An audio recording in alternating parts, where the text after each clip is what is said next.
Bienvenue chez Obscurlist pour des podcasts de jeux de rôle dans des univers sombres. Comment réagit notre Maria ? Elle est apeurée, terrifiée, stoïque, sous le choc. Je pense que spontanément, j'essaye de retenir la fille par derrière, en fait, en lui prenant les deux bras. Ok. Tu vas pour lui sauter dessus, elle te voit arriver, elle te sourit un peu, et puis elle lui remet une grosse patate, le nez casse, le nez craque, et du sang commence à s'écouler. Comment tu t'y prends pour essayer de la calmer ? Comment tu essaies de la convaincre ? Donc là, j'essaye de faire coercitive de Meter, c'est ça ou... Ouais. Et le visage d'Arturo commence doucement, mais sûrement à se transformer en bouillie. Ok, je dis... je sais pas comment elle s'appelle, mais... Votre sœur Maria, elle est là. On est en train de l'aider à sortir. Vous aussi, on va vous aider à sortir de cet hôpital. Il faut qu'on parte. Il faut que vous partiez. C'est bon, vous avez fait vous l'avez suffisamment amoché, là. C'est bon, c'est fait, c'est ok. Venez avec nous maintenant. 0-3.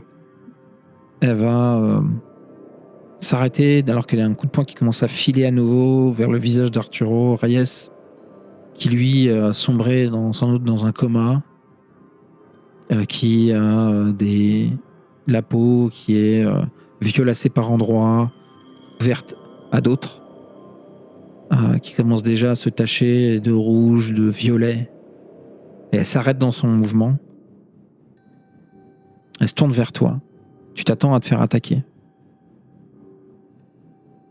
Elle va lâcher méchamment le corps inanimé de Reyes sur sa chaise.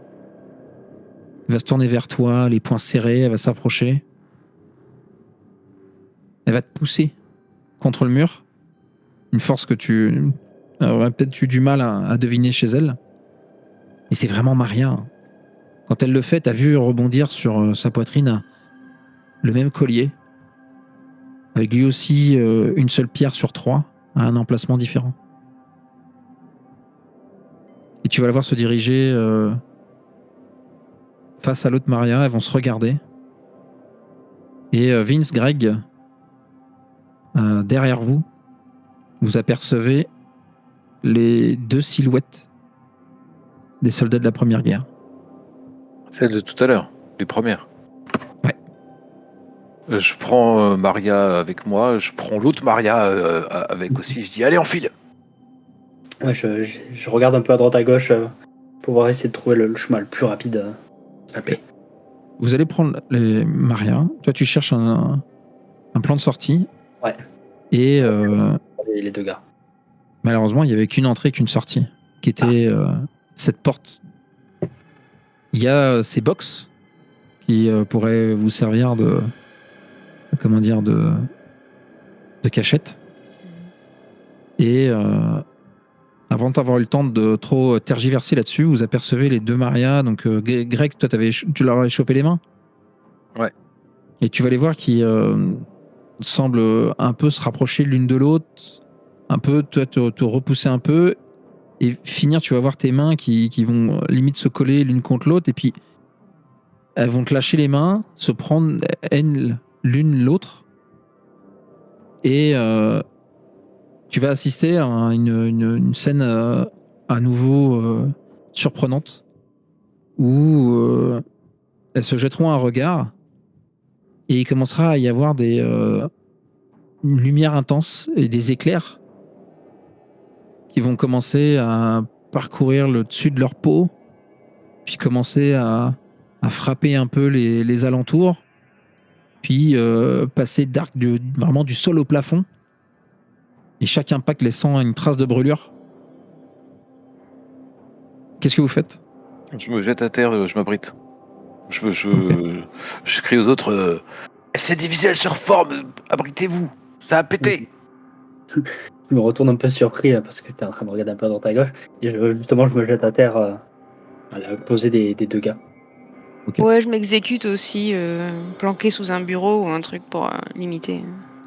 Donc vous voyez les deux soldats, l'homme et la femme, qui se précipitent. Imaginez un peu ces figures impassibles, le visage sans émotion, quelque chose qui pour un cinémancien comme Greg pourrait rappeler les Monsieur Smith, par exemple,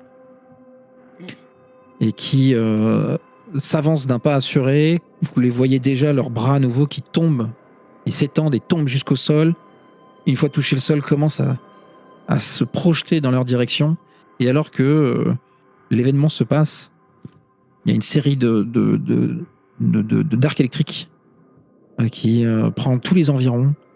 Et il y a un flashbang de lumière qui, bien que vous soyez caché, rend tout d'une blancheur intense. Et le calme revient. Et il y En a relevant la une tête. ou deux Maria, pardon. Ouais. Voilà, en relevant la tête, vous apercevrez une Maria haletante qui semble avoir le corps qui émane un peu d'une fumée. Et les 2 soldats sont toujours au bout du couloir et semblent avoir l'air penauds. Ils ont la tête baissée et ils regardent par terre. Ils ont l'air un peu perdus. Encore! Et je prends Maria par la main et je commence à courir vers l'issue en fait. Vous passez à côté des soldats. Ouais, je Ils ne prends les réagissent devants, pas à votre passage. Ils vous regardent passer juste, sans réagir. Vince, tu disais ? Je prends les devants justement dans mon habitude de vouloir protéger les gens. Mais effectivement. Et j'essaie de Très bien. d'écarter des bras. Donc on te verra faire un geste de la main alors que tu tiens la porte ouverte. Vous échappez de l'administration, laissant derrière vous ces 2 étranges personnes. Et vous avez entre vos mains une Maria qui se laisse faire, un peu perdue. Elle a ce contact en main, un peu prêt à faire une châtaigne chargée d'électricité statique. Elle halète un peu et puis elle vous dit « Il y en a encore une !» Vous êtes 3. Est-ce que tu la sens? Est-ce que tu sais où est-ce qu'on peut la trouver? Elle déglutit et puis elle va te faire un hochement de tête qui te dit oui. Par là. Vous continuez à vous faire mener dans l'hôpital. Et finalement, et si elle nous amène aux urgences ou pas. elle vous ramène pas vers les urgences. Elle vous amène dans l'unité néonate. Où une fois passé ces doubles portes, il y a à nouveau une espèce de calme qui intervient et presque un sentiment de béatitude, de tranquillité, de sérénité dans cet endroit.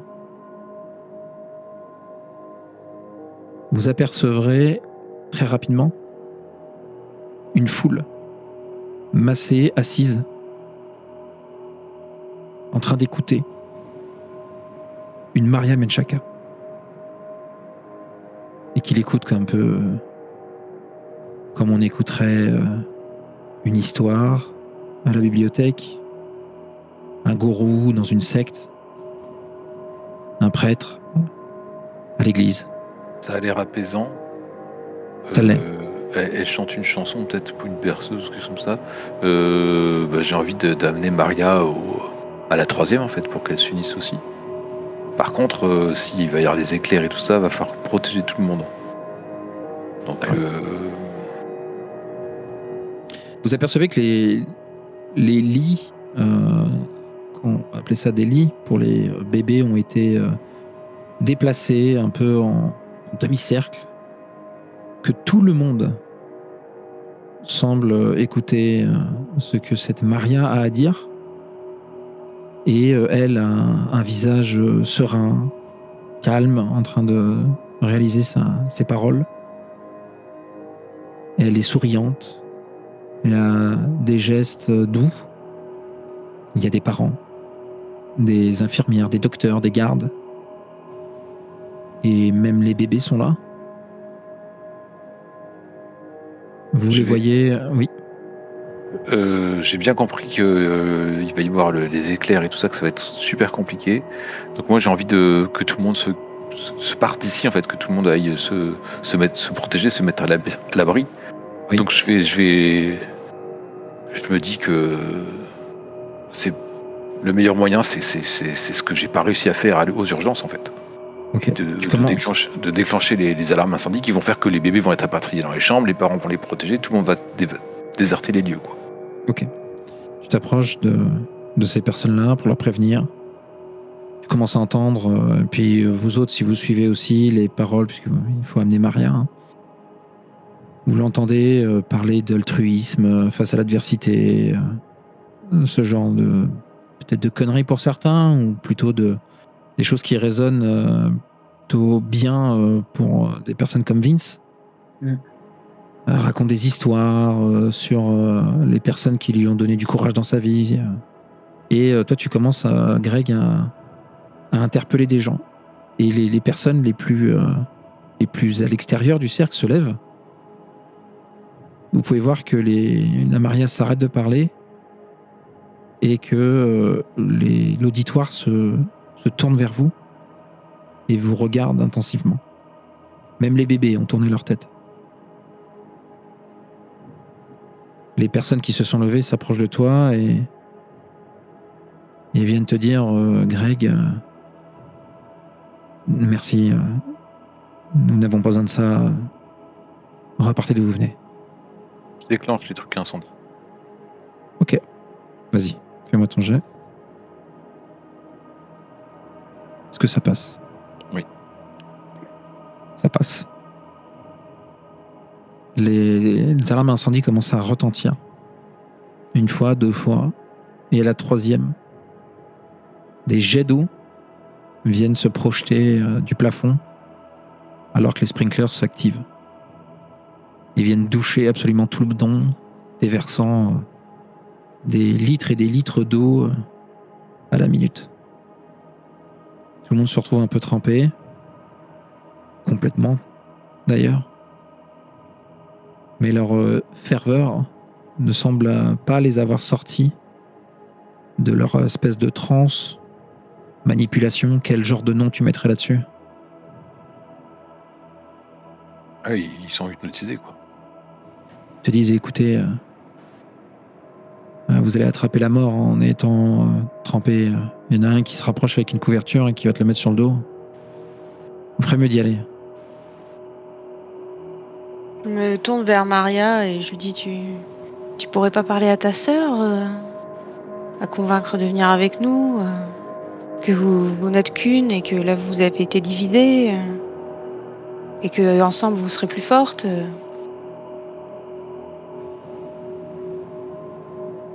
Oui, sans doute. Je vais essayer. Elle essaie d'interpeller sa troisième partie, toujours assise sur sa chaise en plastique. Et elle va s'adresser alors que les bébés commencent à se mettre à pleurer, que certains parents commencent à vous lancer des obscénités en vous demandant de partir tout de suite.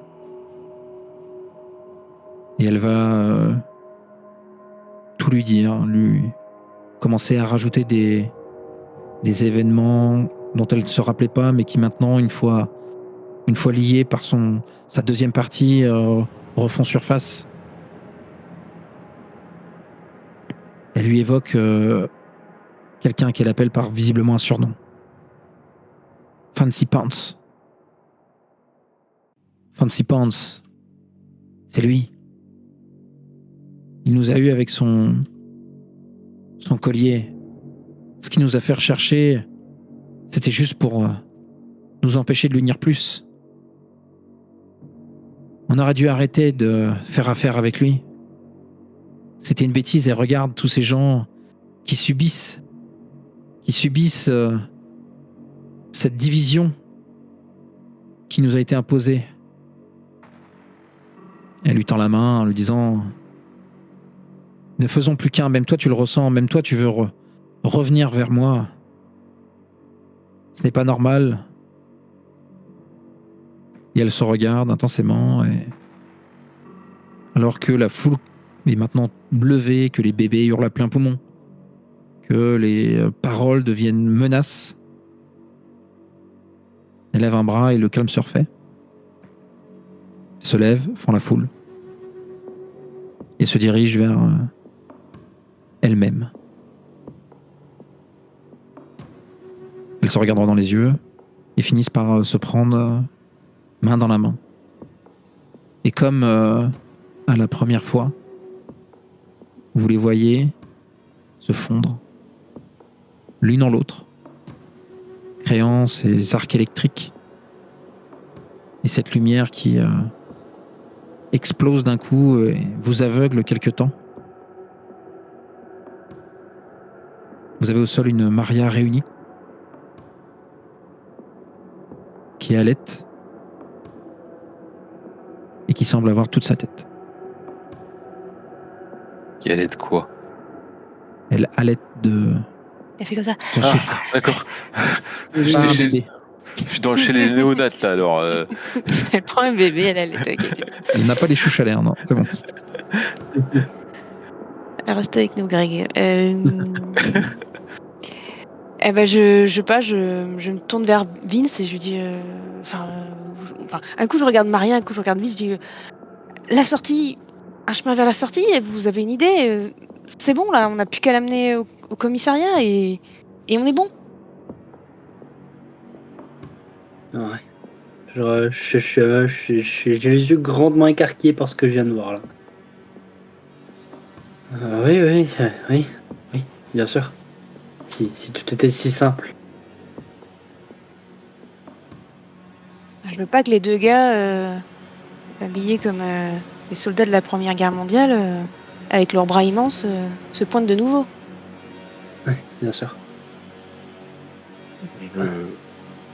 Vas-y.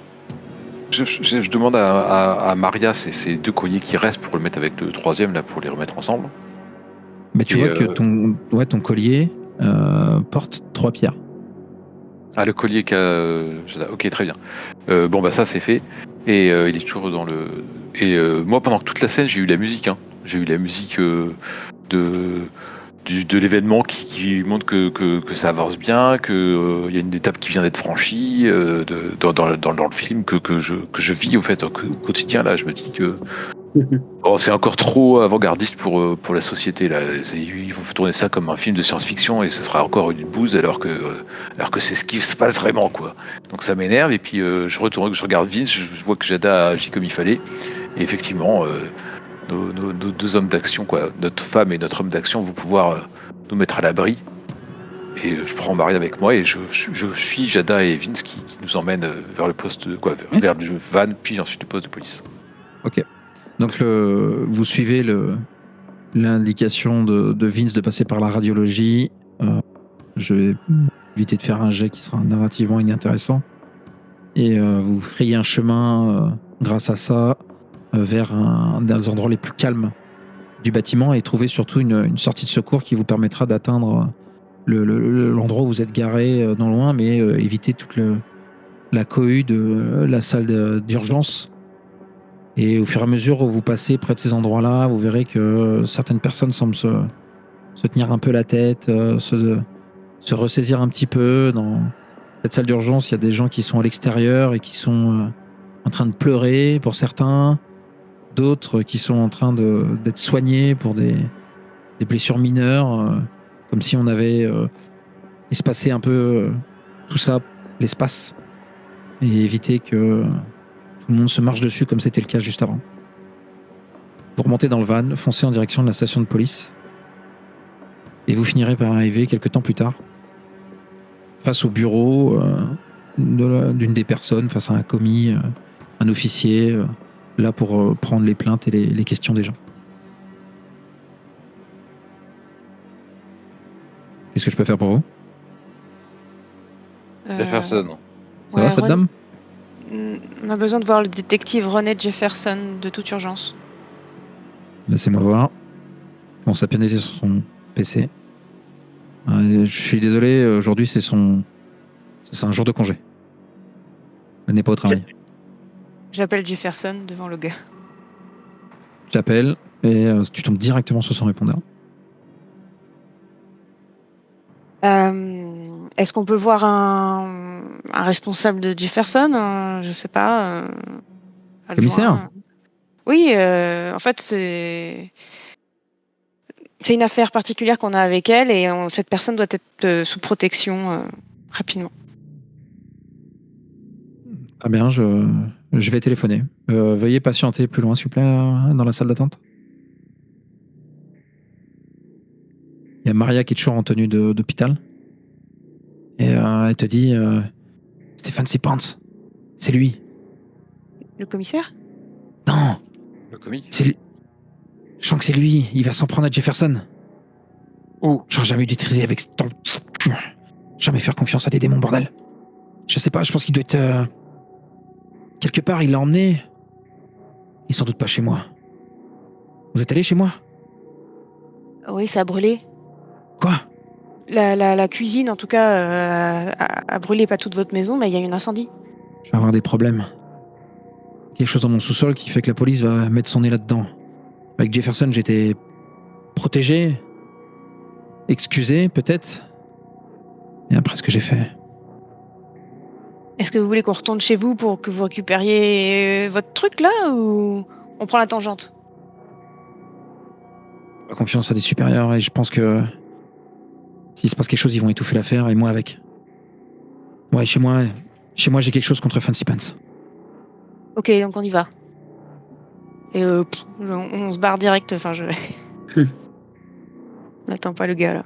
Enfin moi en tout cas, Ok. je prends Maria par la main et j'amène vers le van. Je sais pas ce que les autres veulent faire, mais... Oui. Je fais un gauche-droite gauche du regard et je décide de suivre. On aura l'image de l'officier de police qui arrive devant la salle de secrétariat et de salle d'attente, qui regarde à droite, à gauche, personne. Alors que derrière lui, dans la vitre de la porte d'entrée, le van crisse et part en direction de la maison de Maria. Sur un autre plan, on voit Greg qui lui est passé par les vestiaires en fait, qui a pris un uniforme de policier, qui est monté dans une bagnole de police pour aller prendre la relève du garde devant la maison de Jefferson, de la maison de Maria. Terrible. Eh ben, vas-y, fais-moi ton jet et le rate pas. Hein. 67, ça passe. Incroyable. Pour 70. Donc très bien. T'arrives à trouver ton uniforme. Vous, Vince et Jada, tu leur as mis au courant peut-être de ta combine Ouais, je les informe sur mon portable. Ouais, ok. Et tu vas trouver ton uniforme, tu vas te diriger en direction du garage. Ouais, salut Charlie, comment ça va la famille ? Il te remet pas du tout, hein, la personne te remet pas. Et tu vas réussir à récupérer une bagnole et partir en direction de la maison. Donc j'imagine que tu fais non pas la voiture balai, mais au contraire tu vas devant et tu ouvres la voie. Je vais devant, j'ouvre la voie. En fait, je les sème presque pour aller prendre la relève du gars. Juste quand j'arrive dans la rue, je roule un peu plus lentement, vraiment. Genre, ça me fait chier de prendre la relève. Il doit être tard là, non ? Quelque chose comme ça, je sais pas. Oh là, on est plus en début d'après-midi. Hein. Début d'après-midi. Ouais. Je viens, je fais semblant de finir de mâchonner quelque chose et je dis bah c'est bon, je prends la suite. On a donc cette scène-là où on aura Greg accoudé à la fenêtre de l'officier de police qui était en garde, en train d'échanger des mots, le van qui va se garer un peu plus loin, et finalement taper sur le capot, la voiture s'en va. Tu le regardes partir, alors que Jada, Vince et Maria sortent de la voiture. Ouais, alors moi sur le trajet, j'ai proposé à Maria, vu qu'elle est encore en vêtements d'hôpital, de se changer et de prendre une de mes combinaisons d'exterminatrice, la combinaison habile. La dégaine, c'est ça, énormise. Hein. C'est des groupes qui ressemblent à rien, c'est parfait. Donc la tenue un peu, une couleur pas trop tachante, mais pas très jolie non plus, un bon gris bof avec le logo dans le dos de la boîte. Sans doute l'image d'un, je sais pas, ça va être quoi l'image ? Je te laisse le choix. Alors là, j'ai un rat avec qui est rayé en fait dans un cercle, et puis le cercle est rayé comme ça. Ok, ça marche très bien. Donc elle vous dirige, elle a toute sa tête maintenant, c'est exactement ce qu'elle fait. et passe sous la bande de police, fonce d'un pas assuré en direction de sa maison. Elle voit l'état de sa cuisine et elle balaye ça d'un coup de main dans sa tête et elle vous fait passer par la porte d'entrée, puis en direction de sous l'escalier, la porte qui mène au sous-sol. Et après avoir dévalé les escaliers, elle vous fait tomber dans un endroit vraiment bizarre. Si vous ne saviez pas à qui vous aviez affaire, pour vous, ça aurait été quelque chose qui ressemblait à un peu un endroit de BDSM. Il y a des cordes, des chaînes, des verrous, des loquets, il y a une grande porte qui coupait tout ça. Il y a une grande croix en bois de Saint-Andrew. Qu'est-ce que c'est que ça? Et dans cet endroit-là, vous aurez plusieurs choses. Il y aura des chandelles, couleurs différentes. Il y a une photo de Bob Hope. C'est un vieux humoriste américain. Et vous verrez d'étendus sur un portant plusieurs pantalons très colorés. Vous comprenez? Parce que on vous la fait plus maintenant. Mais ça pue le rituel. Un rituel d'invocation.